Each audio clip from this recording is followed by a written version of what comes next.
السلام علیکم، میں ہوں ڈاکٹر عروہ الہی اور میرے ساتھ موجود ہیں حبیب اکرم اور اکبر باجوہ۔ پروگرام میں خوش آمدید۔ آج ہم جن اہم موضوعات کو پروگرام میں شامل کریں گے اس میں سب سے پہلے تو امریکہ کی طرف سے جاری ہونے والی 75 ممالک کی لسٹ ہے جن کے ساتھ امریکہ نے ویزا امیگریشن پروسیس کو فی الحال فریز کر دیا ہے، فی الحال معطل کر دیا ہے۔ دوسرے نمبر پہ ہم بات کریں گے غزہ امن معاہدے کی فیز 2 کا اعلان کر دیا گیا ہے۔ تیسرا ہم بھارت میں انتہا پسندی پھر سے عروج پر اس کے اوپر نظر ڈالیں گے، اور چوتھے نمبر پہ ہم کوشش کریں گے کہ ہم ترکی کا جو دلچسپی بڑھتی جا رہی ہے پاکستان اور سعودیہ کے ڈیفنس پیکٹ کے اندر شمولیت میں، اس کے اوپر بھی ایک نظر ڈالیں۔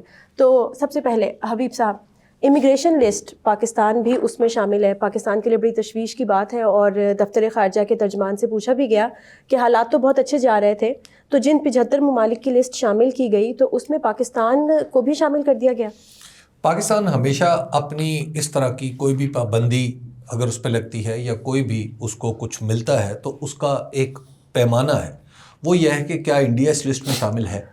تو اگر تو انڈیا اس لسٹ میں شامل ہوتا تو پھر ہمارے لیے یہ کوئی تعجب کی بات نہ ہوتی، اور شاید ہم یہ سمجھتے کہ جناب مجموعی طور پر ساؤتھ ایشین لوگ جو ہیں ان کے ساتھ یہ سلوک کیا جا رہا ہے۔ لیکن اس فہرست میں دلچسپ بات یہ ہے کہ انڈیا نہیں ہے، اور ریسنٹلی انڈیا کے حوالے سے آپ کو پتہ ہے کہ وہ H1B1 ویزا کے اوپر بڑی لے دے ہوئی تھی کہ جناب وہاں سے ویزا جو بھی بندہ آئے گا، چونکہ وہ زیادہ تر انڈینس تھے، $100,000 کی فیس، جی کہ $100,000 کی فیس لگا دی، لیکن بعد میں وہ بھی ختم کر دی گئی، پریکٹیکلی وہ ختم کر دی گئی۔ اور اب ہم دیکھ رہے ہیں کہ پاکستان اور اس فہرست میں جہاں دیگر ملک شامل ہیں وہاں کویت بھی شامل ہے۔ یہ مجھے سمجھ نہیں آئی کہ کویت کی شمولیت آخر کیا ہے، اور اسٹیٹ ڈپارٹمنٹ کہتا ہے کہ یہ ان ملکوں پر لگائی گئی ہے جو یہاں پر آتے ہیں اور پھر اسٹیٹ ریسورسز پر پلتے ہیں، پبلک ویلفیئر پروگرامز پہ چلتے ہیں، وہ کام نہیں کرتے۔ لیکن کویت کے لوگوں کو تو ایسی کوئی ضرورت نہیں ہے۔ تو اس کا مطلب یہ ہے کہ یہ اسٹیٹمنٹ جو امریکن اسٹیٹ ڈپارٹمنٹ دے رہا ہے وہ تو کوئی ایک پلازیبل ریزن تو نہیں لگتی۔ تو پاکستان کے اوپر یہ پابندی کیوں لگائی گئی ہے، آخر کیا وجہ ہے؟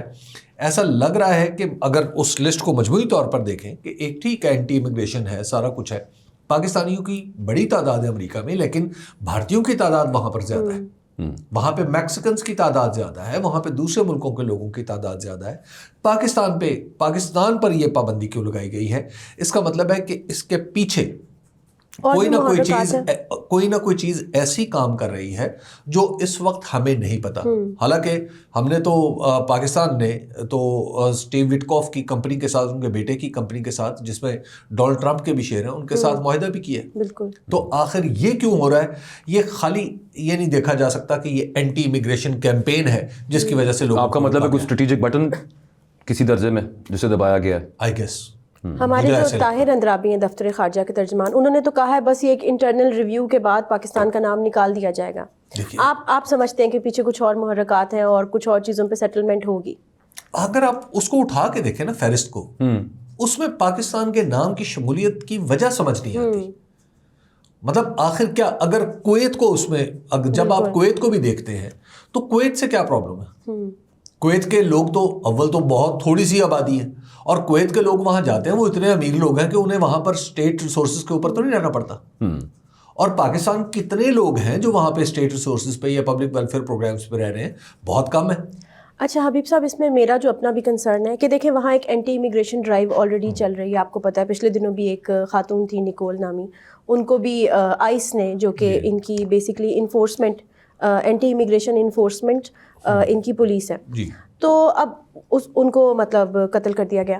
تو وہاں پہ بہت بڑے لیول پہ احتجاج، یعنی ہم ایک طرف ایران کے احتجاج دیکھ رہے تھے، تو اگر ہم دیکھیں منیاپولس وغیرہ میں تو وہاں بھی لاکھوں افراد اکٹھے ہوئے ہیں اور وہ کہتے ہیں کہ اس کو ایبولش کیا جائے آئس کو۔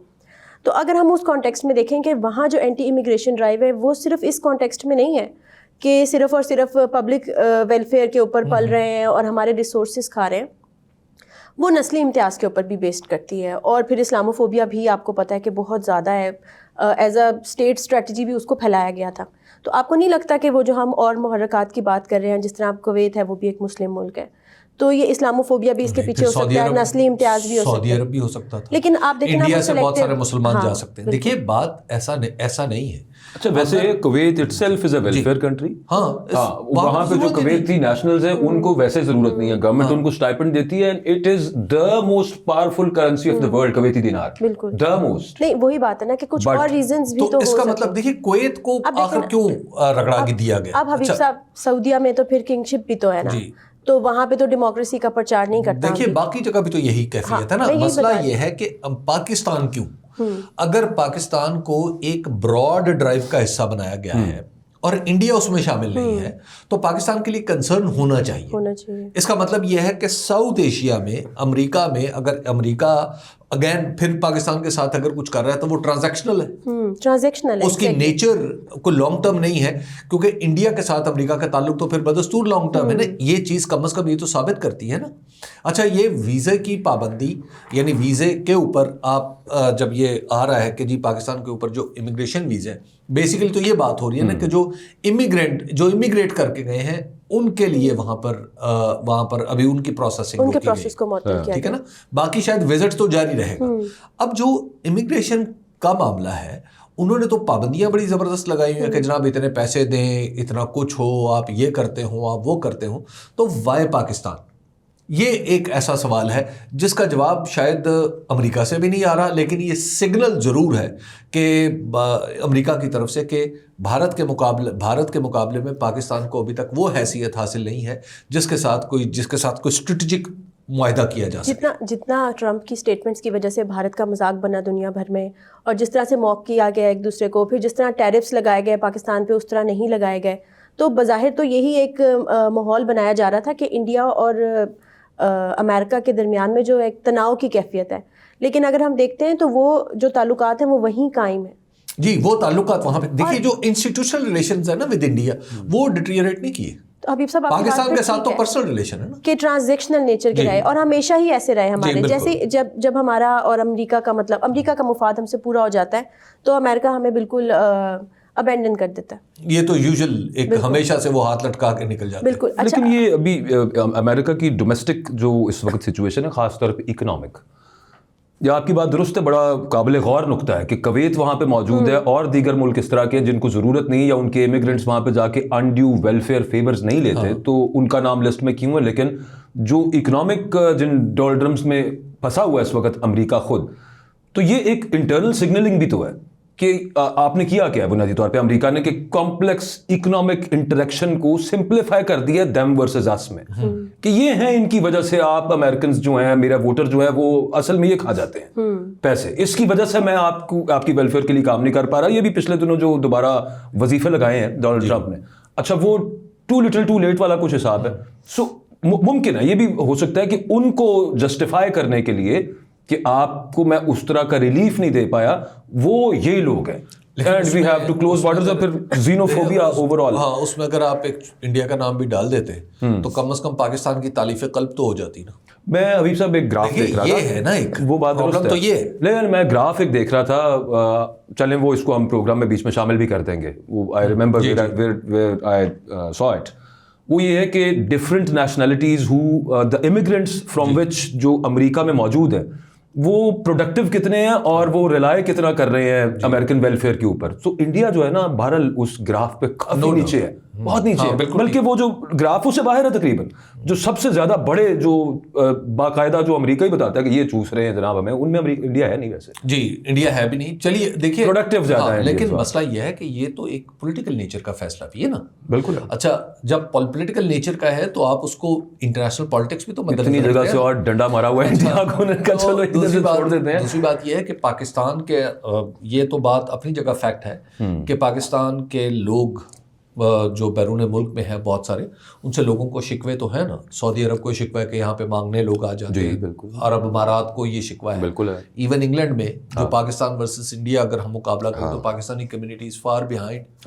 اچھا امریکہ میں بھی صورتحال جیسے ابھی آپ ہم نے جو خود آف لوڈنگ شروع کی, جو ہزاروں میں لوگ ہم نے آف لوڈ کیے, وہ ہم نے انٹرنیشنل شکایات نہیں کی کہ یار یہ آپ کے مائیگرنٹ بہت تنگ کر رہے ہیں, پروڈکٹیو لوگ نہیں ہیں. اچھا اب دوسرے موضوع کی طرف چلے جاتے ہیں. غزہ میں پیس پلان جو تھا, امن پیس پلان 20 نکاتی جو کہ ٹرمپ نے پرپوز کیا تھا, اس کا فیز 1 کمپلیٹ ہو گیا اور اب دوسرے فیز کا اعلان کیا ہے. فیز 1 میں تو مینلی یہ تھا کہ سیز فائر کرنا ہے, یرغمالیوں کا ایکسچینج کرنا ہے, اس کے بعد جزوی طور پہ انخلا بھی کرنا ہے, اور پھر یہ تھا کہ جو امدادی کاروائیاں ہیں ان کو سٹارٹ کیا جائے, امدادی جو ٹرکس تھے ان کو روکا گیا تھا تو ان کو بھی کسی حد تک الاؤ کیا جائے. اب ان کا کہنا ہے امریکنس کا کہ یہ تو کمپلیٹ ہو گیا, اب فیز 2 کیا ہے؟ فیز 2 ریکنسٹرکشن ہے, اور فیز 2 میں ساتھ ساتھ انہوں نے اس علاقے کو ڈی ملٹرائز کرنا ہے, یعنی وہاں سے فوج کا بھی مکمل انخلا کرنا ہے. اس میں امریکہ نے یہ کہا ہے کہ حماس کو بیسکلی تھریٹن کیا ہے کہ اب اس غیر مسلح ہونے کا جو پروسیس ہے اس کے اندر حماس نے اگر کوآپریٹ نہیں کیا تو اس کے سنگین نتائج ہوں گے. تو حماس کو بھی اب مکمل طور پہ غیر مسلح ہونا ہوگا, دستبردار ہونا ہوگا, اور یا اس علاقے سے بالکل اپنے آپ کو نکالنا ہوگا. ہمیں سب سے پہلے تو یہ انڈرسٹینڈنگ کرنی چاہیے کہ حماس ہے کہاں, وہ کیا چیز ہے اس وقت جسے حماس کہا جا رہا ہے. حماس کیا کسی دفتر کا نام ہے؟ حماس کیا چند لوگوں کے گروہ کا نام ہے جس سے جس کے ساتھ امریکہ یا دنیا کا کوئی شخص اس کے ساتھ کانٹیکٹ کر سکتا ہے؟ کیا وہ ایک ایسی تنظیم ہے؟ کیا اس کا کوئی سربراہ ہے؟ اب اس طرح کی الٹی سیدھی خبریں یہ آ رہی ہیں کہ جناب وہ اپنا نیا سربراہ بنانا چاہتے ہیں یا اس طرح کی کوئی اور چیز کرنا چاہتے ہیں. لیکن حماس کا وجود غزہ میں کہاں پر ہے؟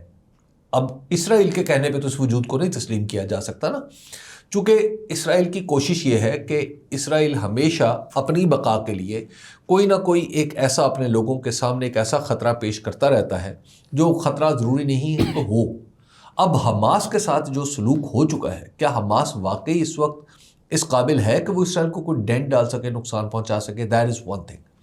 سیکنڈلی, ڈی ملٹرائزیشن کا مطلب کیا صرف حماس کو ان آرم کرنا ہے یا اسرائیل کو بھی پیچھے لے کے جانا ہے؟ پیس پلان اگر دیکھیں تو اس میں تو ڈی ملٹرائزیشن کا لفظ اسرائیل پر ڈیپینڈنٹ ہے کہ اسرائیل جہاں چاہے گا آ جائے گا اور جہاں تک چاہے گا پیچھے ہٹ جائے گا. تیسری بات یہ ہے کہ اب انہوں نے جس کو وہ بلغارین جو ڈپلومیٹ ہیں, سابق وزیر خارجہ بھی ہیں, ان کے وزیر دفاع بھی ہیں, نکولائے ملاڈنوف. اب نکولائے ملاڈنوف جو ہیں وہ کس طرح پرفارم کرتے ہیں؟ اب وہ آدمی نو ڈاؤٹ یو این کا بھی انوائے رہا ہے فار دا ریجن, سارا اس کو اس ریجن کا پتہ بھی ہے. اب وہ صاحب جب ملاڈنوف میدان میں آتے ہیں, ان کو ڈی جی بنا رہے ہیں اس پیس بورڈ کا جو دراصل ڈونلڈ ٹرمپ کی سربراہی میں کام کرے گا. اور پھر اب وہاں پر یہ کہہ رہے ہیں کہ ایک ایگزیکٹو کاؤنسل بھی بنا رہے ہیں جو اس میں بھی ظاہر ہے پیس پلان میں بھی لکھا گیا تھا.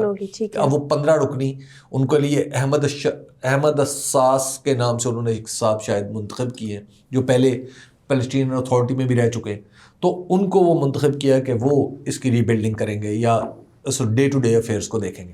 دیکھیں یہ تو وہ پروسیس ہے جو کاغذ میں لکھا ہوا ہے, زمین پر اس کو امپلیمنٹیشن تک لانا وہ فورس کیا ہوگی. اور حبیب صاحب حملے تو ابھی بھی جاری ہیں جی, ڈیلی بیسس پہ جو فلسطینی ہیں ان کے اوپر اٹیکس تو جاری ہیں, اٹیکس جاری ہیں. تو وہاں پر چلیے ہم یہ کہتے ہیں کہ اتنے نہیں ہیں جتنے آج سے کچھ عرصہ پہلے تھے, ٹھیک ہے نا, انٹینسٹی کم تھی, ایک دو ہو رہے. ان کو مکمل طور پر روکنے کے لیے کیا چاہیے؟ کیا یہ جو پیس بورڈ ہے یہ کر لے گا؟ اور دوسری بات ہے جو فورس اسٹیبلائزیشن فورس کی بات ہو رہی ہے وہ کہاں سے؟ اس میں تو بہت سے ممالک اب پیچھے بھی ہٹ گئے ہیں. جی حبیب صاحب, اس میں جب غزہ پیس پلان جو کہ ٹرمپ کا it is touted as Donald Trump's plan but it is actually Israel's plan. True. Middle east میں جتنی امریکہ کی فارن پالیسی ہے بنیادی طور پہ وہ اسرائیلی اور اسی کے اوپر امپلیمنٹیشن ہونی ہے, چاہے وہ غزہ اور چاہے وہ ایران ہو. میری رائے میں ایران بھی آپ اسی سب معاملے کے اندر رکھیں. اب وہ آپ کے والا سوال کہ who are حماس. حماس کہیں باہر سے آئے ہوئے لوگ ہیں, حماس غازنز ہیں, حماس فلسطینی ہیں, یہ وہی لوگ ہیں جو وہاں پر رہ رہے ہیں. اور اس پلان کو جو انہیں یوں محسوس ہوتا ہے کہ ہم نے ڈسکس کیا تھا نا کہ ان کو اٹھا کے سومالی لینڈ میں ڈال دیتے ہیں, ان کو اٹھا کے فلانی جگہ لے جاتے ہیں, وہ ٹوٹل جو پٹی خالی کرانا چاہتے ہیں. اور اس میں جو غازنز جو وہاں کے رہنے والے ہیں ان کی جو خوف اور خدشات ہیں, خطرات ان کو جو لاحق ہیں کہ یہ ہمیں اٹھا کے ادھر کر دیں گے. اور وہ اب اس درجے میں نہیں کہ ایک فیئرس آرمڈ ان کو آگے سے وہ مقابلہ دیں, لیکن ابھی بھی اس میں سے جو کچھ ایسے ہیں جو ابھی بھی بول رہے ہیں ان کو ختم کرنا چاہتے ہیں. بالکل ان کو حماس سمجھ رہے ہیں بنیادی طور میں. اگین ایک چھوٹے درجے کا جینوسائیڈ جو پہلے بڑے درجے میں ہوا وہ چھوٹے درجے میں کرنے کے. اور اب یہ ہے کہ ان لوگوں کو نکال کے پہلے تو عین ممکن ہے کہ ان کو کچھ انسینٹیو دیا جائے اور اس کے ساتھ بعد میں انہیں دھکا دیا جائے. یہ سارا ہوتا رہا. یہ پیلسٹینین جو اسرائیل نے بہت ساری جو سیٹلمنٹس ہیں وہ اسی طرح قائم کی ہے نا. بالکل. اور تو یہ اب اس میں یہاں پر سوال اب تو یہ اٹھتا ہے کہ کیا اس کو ڈپلومیٹک سپورٹ، جب یہ اب زمین پہ پلان آ رہا ہے، پہلے تو چلیے ایک جگہ پہ تھا نا اوپر ذرا صرف رکنے کی حد تک اس پہ ڈسکشن تھی، اب جو وہ 8 ملک جو دعویٰ کرتے تھے کہ جناب یہ ہم بھی اس میں شامل ہیں جو مسلمان ملک تھے، اب وہ کیا اس پلان کو اور اس کے خدشے سے جڑے ہوئے خدشات کو دور کر سکتے ہیں یا نہیں؟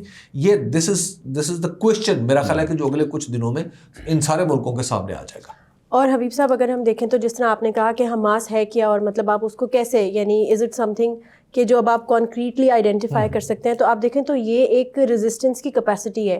وہ لوگ جو ریزسٹ کر سکتے تھے، جو ریٹیلیٹ کر سکتے تھے، یہ کیپیسٹی کو ختم کرنے کی ایک کوشش ہے جی نیچرلی، اور انہوں نے مطلب آپ یہ دیکھیں نا جس طرح ان کو کرش کیا، اور بار بار جو سیز فائر کی وائلیشن ہوئی اور بار بار جو اٹیکس ہوئے، تو ابھی بھی دے آر ناٹ ریلائبل کہ اگر ان کو دیکھتے ہوئے یا ان پہ ٹرسٹ کرتے ہوئے غیر مسلح ہو بھی جائیں لوگ، تو بیسکلی وہ اپنی اسی کیپیسٹی کو نلیفائی کریں گے۔ امریکہ یا اس پلان میں جو بنیادی بات ہے وہ ہے جی پی ایل او، جو پی اے جو پیلسٹینین اتھارٹی، وہ ماڈل ہے، لبریشن آرگنائزیشن، نہیں وہ تو الگ تھی، پی اے میں اس کی بات کر رہا ہوں جس کو ہم بھی کوٹ کر رہے ہیں لیکن جس کی کوئی وقت نہیں۔ جی پیلسٹینین اتھارٹی ایکچولی کیا تھی کہ پی ایل او ایک طاقتور تنظیم تھی، مسلح تنظیم تھی، اس کو اس کے ساتھ ایک پولیٹیکل معاملات کیا گیا، اس کو غیر مسلح کیا گیا، اور پھر پیلسٹینین اتھارٹی بن گئی۔ پیلسٹینین اتھارٹی بننے کے بعد پھر سیٹلمنٹس بھی ہونا شروع ہو گئی، جو جسے جنوبی کنارہ کہا جاتا ہے، ویسٹ، معاف کیجیے گا، ویسٹ بینک جو مغربی کنارہ ہے، اس پورے علاقے میں سیٹلمنٹ بھی ہونا شروع ہو گئی، اور اب تک ایک بھی سیٹلمنٹ انہوں نے انڈو نہیں کی، اور وہاں پہ مزید سیٹلمنٹس کی طرف بڑھتے چلے جا رہے ہیں۔ اچھا، یہاں پر اگر آپ حماس کو ختم کر دیں گے یا اس کے مسلح جو جدوجہد ہے اس کو ختم کر دیں گے، تو اس کا مطلب ہے کہ پھر انکرجن شروع ہو جائیں گی، مزید انکرجنز ہوں گی، بالکل ٹھیک ہے نا، پھر اس کا مطلب ہے کہ آپ آگے کی طرف یہاں پر سیٹلمنٹ شروع ہو جائیں گے۔ جی جی، تو یہ ہوگا نا، تو یہ ایک اس میں خدشات تو بہت سارے ہیں، کیونکہ اگر پیلسٹینین اتھارٹی کو باقاعدہ اتھارٹی کچھ دی ہوتی اور اس کی زمینوں پر قبضہ نہ ہوتا، تو پھر چلیے بات تھی کہ ہم یہ دنیا مان سکتی تھی کہ غزہ پر قبضہ نہیں ہوگا۔ اب تو پھر وہ راستہ مزید وہی اختیار کیا جا رہا ہے، غزہ والوں کو مٹانے کی طرف جائیں گے۔ جی، اور ڈونلڈ ٹرمپ صاحب، ان کا کوئی پتہ نہیں، وہ کھڑے ہو کے آتے مقتول خود گرا تھا خنجر کی نوک پہ، یہ تو انہی کا قصور ہے، یہ بالکل، یہ اس کو بھی اسپائنلیس کرنا چاہتے ہیں اسی کے پی ایل او کی طرح۔ ٹھیک ہو گیا۔ اچھا حبیب صاحب، انڈیا کی بات کرتے ہیں۔ انڈیا میں انتہا پسندی جو ہے وہ بتدریج عروج کی طرف ہے، اور آپ کو یاد ہوگا کہ ہم نے ایک ڈسکس کیا تھا کالج کے حوالے سے، ایک بہت بڑی کنٹروورسی چلی تھی انڈیا میں، احتجاج ہوئے تھے۔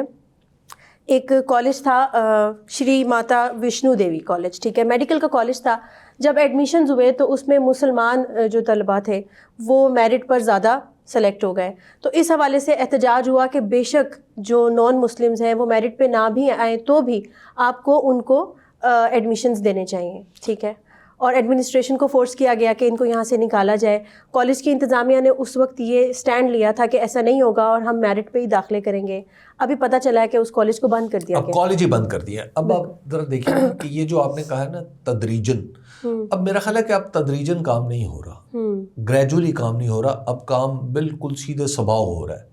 انڈیا کے اندر، انڈیا میں آپ دیکھیے کہ مسلمانوں کے ساتھ ایک امتیازی سلوک تو ہو رہا تھا، صرف مسلمانوں کے ساتھ نہیں، وہاں کے جو مسیحی ہیں، کرسچنز ہیں، وہاں کے دوسرے، حتیٰ کہ وہاں کے جو دلت ہیں ان کے ساتھ بھی امتیازی سلوک ہی ہوتا ہے، بنگالی مسلمان ہیں ان کے ساتھ امتیازی سلوک ہوتا ہے۔ جو ایک گجرات اور یو پی کے لوگ ہیں وہ آپ کو ایسا لگتا ہے کہ ہر طرف چھائے ہوئے ہیں، اور وہیں پہ ہندتوا کی پیدائش ہے، اور وہیں پہ ہندتوا وہاں سے پھوٹ نکلتے ہوئے پورے انڈیا میں پھیل رہی ہے۔ یہاں پہ آپ ذرا دیکھیے کہ آپ کا سسٹم کیا ہے۔ سسٹم وہاں پہ انڈیا میں یہ ہے کہ سارے لوگ امتحان دیتے ہیں، اور پھر ان کے جو ٹاپ کے لوگ ہوتے ہیں وہ سرکاری کالجوں میں چلے جاتے ہیں، باقی لوگ مختلف جگہوں پہ جو غیر سرکاری کالجز ہیں وہاں پہ ذرا فیسیں زیادہ تو وہاں چلے جاتے ہیں۔ اب یہ پروسیس ہے، اس پروسیس سے ہو کے لوگ گزرے یا نہیں گزرے؟ یہ جو 42 اسٹوڈنٹ، اب وہاں پہ 50 کا بیچ تھا، اور یہ انوگرل بیچ تھا، پہلا بیچ تھا، اس بیچ میں 42 مسلمان آ گئے۔ اب یہ ذرا تصور کریں کہ بھئی کشمیر کے لوگ جب امتحان دیں گے تو وہ کیا کریں گے؟ وہ کشمیر کے اندر کے کسی کالج کو آپٹ کریں گے نا۔ اچھا، جو دوسرے لوگ ہیں وہ ہو سکتا ہے JNU میں جائیں، یا کہیں، یا اس سے کوئی ملحق کالج ہوگا، یا اس طرح کے کوئی اور کالجز ہوں گے، وہاں پر جانا چاہیں گے۔ جب یہ سارے امتحان ہونے کے بعد لوگوں کو نشستیں ملی ہیں تو اس کا مطلب تو واضح ہو گیا کہ تاریخ سے بدلہ لینے کا عمل، وہ جو بالکل اجیت دوول کی جو ڈاکٹرین تھی وہ شروع ہو گیا نا. اور آپ یہ تاریخ سے بدلہ نہیں لے رہے، آپ اپنے آپ سے بدلہ لے رہے ہیں. بالکل اپنے ملک کے اندر جب اتنی بڑی تقسیم پیدا کر دی جائے کہ ایک کالج کو آپ اس لیے بند کر دیں کہ وہاں پہ اکثریتی مذہب کے علاوہ لوگ آ گئے، تو آپ تصور کر سکتے ہیں کہ انڈیا کا سیکولرزم، انڈیا کا کانسٹیٹیوشنلزم، انڈیا میں ہیومن رائٹس اور انڈیا میں ایکول اپرچونٹی کہاں پہ ہے.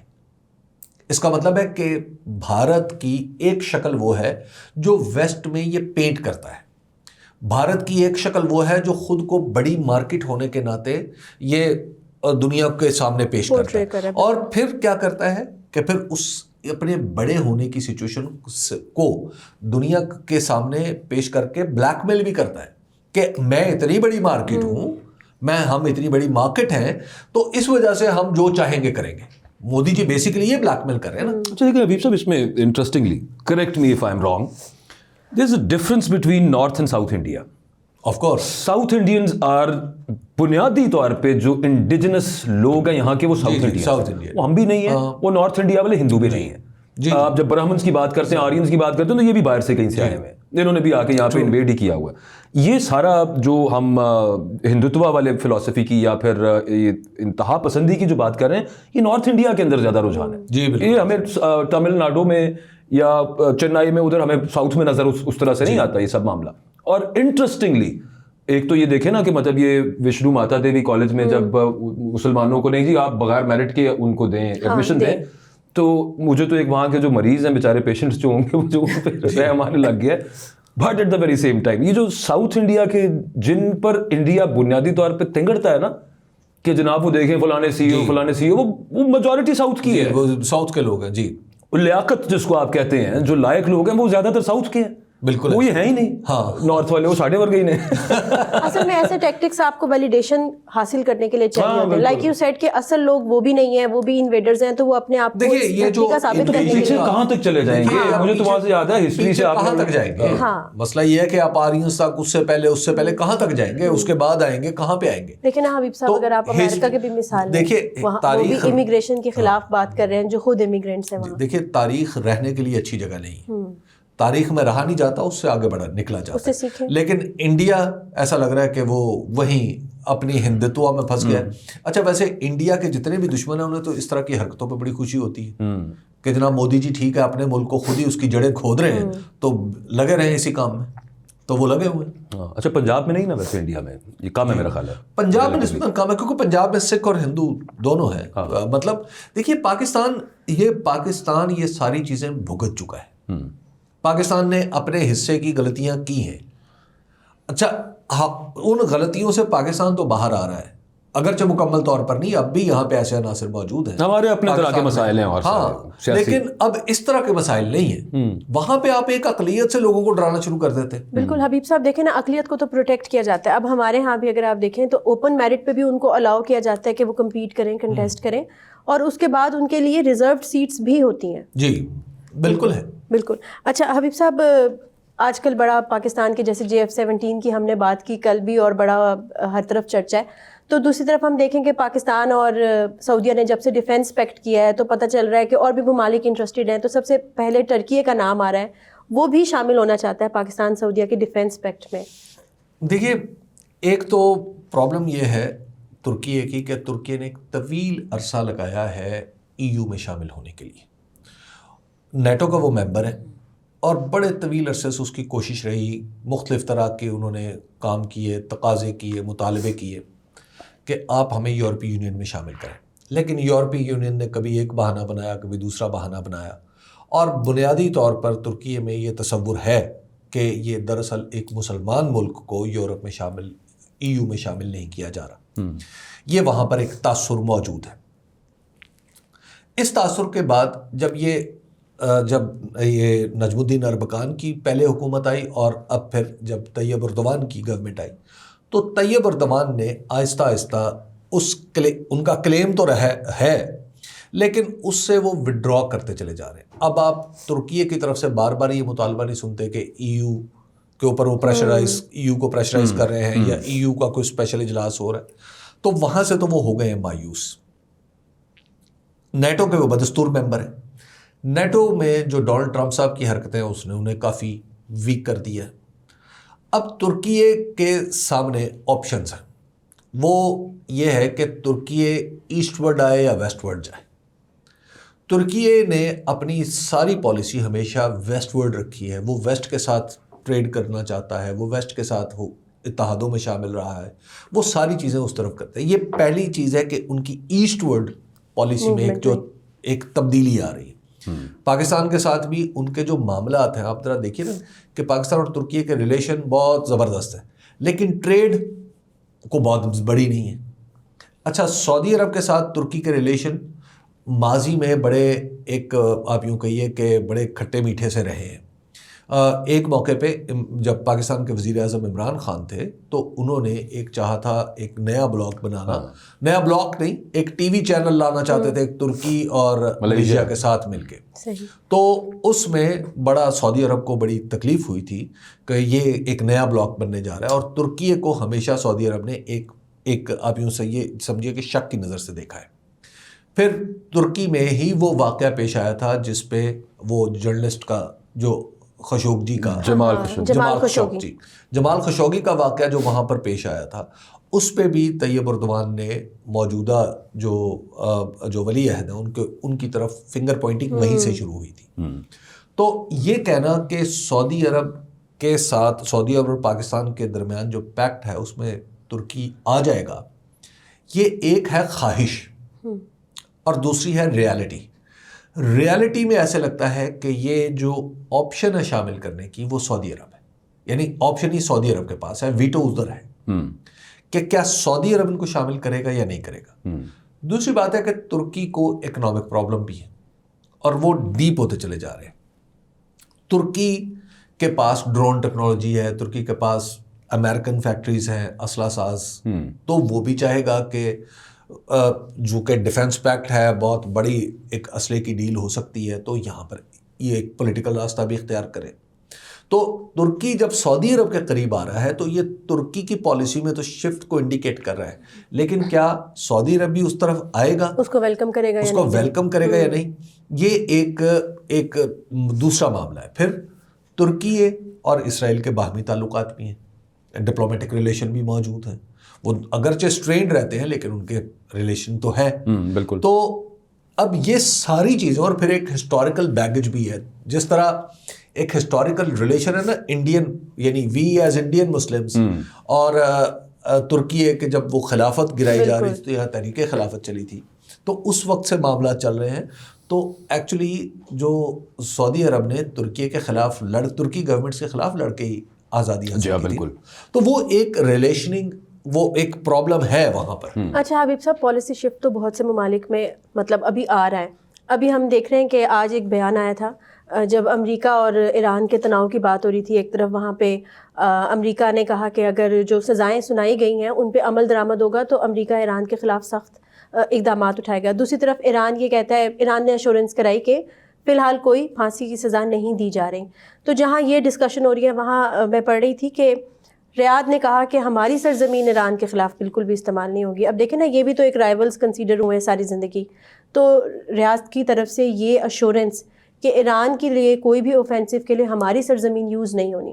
دیکھیے, جنگ کوئی بھی ہو, کسی بھی قسم کی ہو, اور پھر سعودی عرب کے پاس اپنی آلریڈی جنگ کا حصہ موجود ہے یمن کی صورت میں, تو وہ ایک پہلے سے ایک جگہ الجھا ہوا ہے اور دوسری جگہ پھر الجھ جائے تو پھر ایک انٹرنل پرابلم بھی تو پیدا ہو جاتا ہے نا. تو مطلب Osama bin Laden internal problems کی, مطلب آپ نے جنگ میں ایک حصہ لیا خاص طریقے سے, نتیجہ یہ ہوا کہ وہاں پر بہت سارے لوگ ایسے پیدا ہو گئے. تو اس سچویشن سے ایکچولی بچنا چاہ رہا ہے سعودی عرب, اور سعودی عرب کی جو موجودہ خاص طور پر جو ان کی قیادت ہے ولی عہد شہزادہ محمد بن سلمان, وہ تو بالکل ایک دوسری طرف سعودی عرب کو لے جا رہے ہیں. تو ایسے میں وہ کسی ایسی چیز کی اجازت دینے سے ذرا گریز کرتے دکھائی دیتے ہیں جو ان کی سوسائٹی میں کو دوبارہ ریڈیکلائز کر دے. سول پرپز ان کا اپنی اکانومی کو ڈائیورسیفائی کرنا ہے اس وقت. بالکل. اور ٹو سم ایکسٹینٹ یو اے کی طرح انہوں نے اپنے آپ کو بلڈ کرنا ہے. اور وہ ایران کے وہاں سے کسی طرح کا تاثر بھی چلا جائے, خاص طور پہ اس میں ذہن میں رکھنا شیعہ پاپولیشن بہت ضروری ہے. جی, سعودیہ کے ساؤتھ میں بھی موجود ہے, یمن میں بھی موجود ہے شیعہ پاپولیشن. اور پھر ایک اوور آل تاثر اگر یوں کا چلا جائے کہ یہ تو فرقے کی بنیاد پہ اس نے اس کا ساتھ دے دیا تو اچھا. اب ڈسپیل دیٹ. ایک طرف تو امریکہ کا جو یہ اسٹیٹمنٹ ہے اس سے لگ ہی رہا ہے کہ تناؤ میں کمی آ گئی اور فی الحال امریکہ کا کوئی بھی ارادہ نہیں ہے کہ ایران پہ اٹیک کرے, لیکن دوسری طرف سے جو خبریں آ رہی ہیں الودیع ایئر بیس کے حوالے سے, وہ جو بھی احکامات جاری کر رہا ہے کہ سفارتکاروں کے جو عملہ ہے اس کو بھی کہا کہ اپنی نقل و حمل کو آپ محدود رکھیں, ساتھ میں وہاں سے فوجیوں کی تعداد جو ہے اس کو بھی یعنی کہ اس میں بھی رد و بدل کیا جا رہا ہے. دوسری طرف سے EU آفیشلز اور ان کی جو اسٹیٹمنٹس آ رہی ہیں, بہت سے US کے ملٹری آفیشلز ہیں, ان کے بیانات آ رہے ہیں, وہ یہ کہہ رہے ہیں کہ جو حملہ ہے اس کا تو ڈیسیجن لیا جا چکا ہے کہ حملہ تو ضرور ہوگا. بہت سی آپشنس کو بھی غور کیا جا رہا ہے, زیر غور رکھا جا رہا ہے, لیکن وہ کہہ رہے ہیں کہ it is part of strategy, the unpredictability is part of strategy. یہ تو ایسا ہی ہوتا ہے. اس سے پہلے بھی اگر آپ کو یاد ہو تو جب حملہ کیا تھا امریکہ نے وہاں کی جو نیوکلیئر سائٹس تھیں تو اس میں بھی کہا تھا کہ ہم 2 ہفتے میں کر دیں گے, لیکن وہ جلدی کر دیا تھا. یہ تو ایک جمپ سے پہلے ایک اسٹیپ بیک, ایک طے شدہ بات ہے. کچھ جو ایرانی ذمہ داران ہیں وہ تو اس بات کی توقع کر رہے ہیں کہ حملہ اینی ٹائم ہو جائے گا, اور وہ اس حوالے سے اپنا کام بھی شروع کر چکے ہیں کہ جو ڈپلومیٹکلی کہ لوگوں کو کہا جائے ارد گرد کے ممالک کو کہ وہ نیوٹرل رہیں, اور انہیں نیوٹرل رکھنے کی کوشش جو اگرچہ وہ اس طرح سامنے نہیں کی جا رہی, لیکن بیہائنڈ دا سین جیسے ہوتے ہیں فونز پہ رابطے یا اس طرح کی اور ڈپلومیٹک چینلز کو موو کیا جاتا ہے, تو وہ تو جن ملکوں کے ساتھ ایران کے ریلیشنز ہیں وہ تو ہو رہے ہیں. اب اگلا سوال پیدا ہوتا ہے کہ اب کا آبجیکٹیو کیا ہوگا. پہلے تو نیوکلیئر سائٹس تھی نا آبجیکٹیو, اب اگر حملہ ہوتا ہے ایران پہ تو آبجیکٹیو کیا ہوگا؟ اور آبجیکٹیو وہی ہوگا جو ہم نے کل کے پروگرام میں بات کی تھی کہ ہیومن رائٹس وائلیشن. حالانکہ احتجاج تو ختم. اچھا دیکھیے, اب وہ انہوں نے اگلی شرط لگا دی نا کہ سزائیں جناب وہ کوئی پھانسی نہیں دے گا. اس کے بعد پھر ابھی یہ آ جائے گا کچھ دن میں کہ جناب غیر معمولی سزائیں دی جا رہی ہیں ان کو وغیرہ وغیرہ. ایرانین رجیم ایکچولی اب یہ اس کے سوچنے کا ٹائم ہے. دنیا سے لڑائی کر کے آپ رہ نہیں سکتے. یہ نہیں ہو سکتا کہ آپ دنیا میں کسی ایسے نظام کو پروموٹ کرنے کی کوشش کریں جو آپ کے اپنے ہاں بھی ٹھیک نہ چل پائے اور اور جس میں انسانی آزادیاں نہ ہوں, اور پھر آپ ہر چیز کا انالیسس مذہب کی بنیاد پہ کرتے چلے جائیں اور مذہب کو بنیادی شکل دے دیں یا بنیادی پیمانہ قرار دے دیں جس پہ آپ نے لوگوں سے تعلقات رکھنے. دنیا اس طرح چلتی نہیں ہے. یہ معاملہ اب ایران کو سمجھنا چاہیے. جو رجیم چینج ہے, دیکھیے دنیا اس کو کافی بھگت چکی ہے کہ جو سخت گیر حکومتیں ہوتی ہیں نا, ان کو زیادہ دیر اگر چلنے کی اجازت دی جائے دنیا کے سسٹم میں تو پرابلم کریٹ ہونا شروع ہو جاتے ہیں. افغانستان میں کیا ہوا تھا 90s میں, کہ افغانستان میں جب آپ نے سخت گیر حکومت بنائی, سخت گیر حکومت نے اپنے ارد گرد کے لوگوں کو نظر انداز کیا اور وہاں پہ اس کو اپنی حفاظت کے لیے وہ مجبور ہو گئی کہ دہشت گردوں کو سپورٹ کرے. تو کیا ایران بھی اسی طرف جا رہا ہے؟ کیونکہ ایران کی جو ہسٹری ہے کہ حزب اللہ جیسی شیڈی تنظیم کو یا حوثی جو ریبلز ہیں ان کو سپورٹ کرنا, یہ کیا مطلب ہے؟ وہ سر آہستہ آہستہ ختم ہوا نا. اس میں تو پیچھے رشیا بھی تھا. جی اس میں پیچھے رشیا بھی تھا. رشیا نے ایران کو آگے پراکسی, ایران نے آگے پراکسی ملٹی ٹیکٹیکلز کر کے کوشش کی ہوئی تھی. اور پھر دیکھیے رشین دوستی نے ایران کو تھوڑا سا تو سہارا دیا, مکمل سہارا تو نہیں دے سکی نا. ہاں ٹرو, ٹھیک بات ہے. اور اگر یہ سہارا رشیا کا اتنا ہی ہوتا تو بشار الاسد کی گورنمنٹ بھی نہ جاتی. جی کوشش انہوں نے پوری کی, بشار الاسد کو بچانے کی پوری کوشش کی, الٹیمیٹلی چلے گئے. تو اب اس رجیم کو سوچنا ہے کہ ہم نے اس کرائسس سے کیسے نکلنا. اسے سوچنے کا ٹائم گزر گیا لگتا ہے, محسوس یوں ہوتا ہے. دیکھیے کرنے کا ٹائم تو ہے نا, اب بھی کرنے کا ٹائم تو ہے نا. اگر بہت ساری چیزیں تو وہ کر سکتے ہیں نا. میں تو اگر حکومت اپنی ٹرانسفارمیشن نظر آنے والی ٹرانسفارمیشن کرنا شروع کر دے تو سب کو پتہ چل جائے گا. اچھا وہ شاید ہونا, اور پھر again what Israel would be wanting وہ ہونا ہے. مجھے تو ایسے ریڈ میں اس کو کرتا ہوں, اور میرا یہ خیال ہے کہ ایک میجر حملے سے زیادہ what they are looking at is ایک چانس چاہیے انہیں ٹو ٹیک آؤٹ آیت اللہ خامنئی جی اینڈ ٹارگیٹڈ اسیسینیشنز فل فلیج حملے سے پہلے شروع ہوں گی ایسے محسوس بالکل ایسے ان کا طریقہ کار یہی طریقہ کار ہے وہ شاید اگر وہ ڈیسیژن کر بیٹھے تو پھر اب نہیں میرا خیال کہ اور پھر یہ سوٹ بھی نہیں کرتا ایران کو نا کہ اب وہ اس طرح کی پوسچرنگ کریں کہ اچھا جی ٹھیک ہے ہم مان لیتے ہیں. پتہ کیا ہوتا ہے یہ جو اس طرح کی ریجیمز ہوتی ہیں نا ان کا پرابلم یہ ہوتا ہے کہ انہیں یہ سمجھ نہیں آتی کہ ویئر ٹو اسٹاپ. جہاں پر وہ پھر وہ اپنی جھونک میں آگے نکل جاتے ہیں اور وہیں سے پرابلم شروع ہو جاتے ہیں. جیسے صدام حسین, جیسے معمر قذافی, یہ سب لوگ وہ ہیں جو انہیں سمجھ نہیں آئی کہ ہم نے رکنا کہاں تھا. بن علی, یہ اس لیے اس رجیم کو بھی یہ سمجھنا چاہیے کہ کیا اب ہم آپ نے کریکٹ امریکہ کے لیے نہیں کرنا, کیا آپ کے لوگوں کے لیے وہ کریکشن ضروری ہے, اس کو ذہن میں رکھیں. بالکل. تو اٹس ہائی ٹائم کہ ایرانی حکومت اپنے لوگوں کے سیاسی اور معاشی مسائل کو سنے اور ان کا حل نکالے اس سے پہلے کہ کوئی بیرونی دشمن اس کا فائدہ اٹھائے. آج کے لیے اتنا ہی, آپ سے ملاقات ہوگی کل.